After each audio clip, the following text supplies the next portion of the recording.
ఎడారిలో సెలయేర్లు జూలై 3. దున్నువాడు విత్తుటకు నిత్యము తన పొలము దున్నున. యెషయా గ్రంథం 28:24.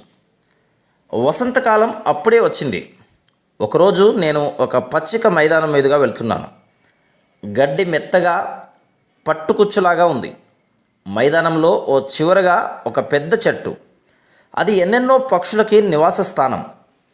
ఆ మైదానంలో వీచే చల్లని గాలి అంతా ఆ పక్షుల కిలకిలా రావాలతో నిండిపోయి ఉంది. ఆ చెట్టు క్రింద ఒక ఆవు పడుకొని నెమరు వేస్తుంది. బాటకి యువతలుగా ఒక పొదకి బంగారు చెంగావి రంగులు కలబోసిన పూలు గుత్తులు గుత్తులుగా పూసాయి. దానిపై ఓ వైలెట్ పూలు పూసిన తీగ ఎగబ్రాకి ఉంది. ఆ ఫెన్సింగ్ను ఆనుకొని అలా నిలబడిపోయి ఆ దృశ్యాన్ని తదేకంగా చూశాను. ఇంతకంటే అందమైన గడ్డి మైదానం, అందమైన దృశ్యం మరెక్కడా లేదనుకుంటా. తర్వాత రోజు కూడా అటుగా వచ్చాను. చూస్తే ఏముంది, అంతా నాశనం. ఒక రైతు నాగలిని ఆనుకుని నిలబడి ఉన్నాడు. అంతా వికృతమైన నాగటి చాళ్ళు. మెత్తటి పచ్చగడ్డి స్థానంలో బయటికి వచ్చి నగ్నంగా కనిపించే ముదురు గోధుమ వన్నె మట్టి.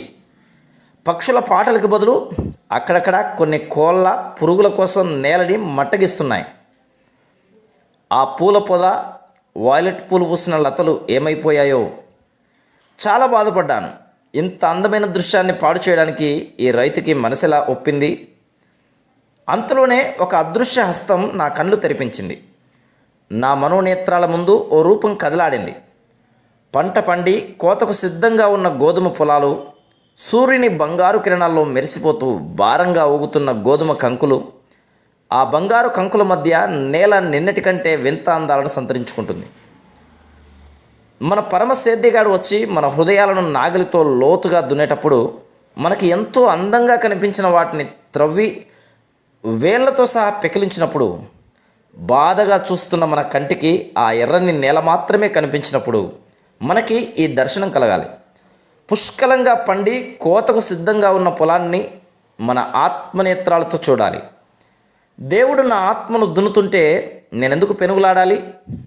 సగం పనిచేసి వదిలేసే సోమరి రైతు కాదే నా దేవుడు. పంట పండించడం కోసమే ఆయన ఇది చేస్తున్నాడు. Praise the lord.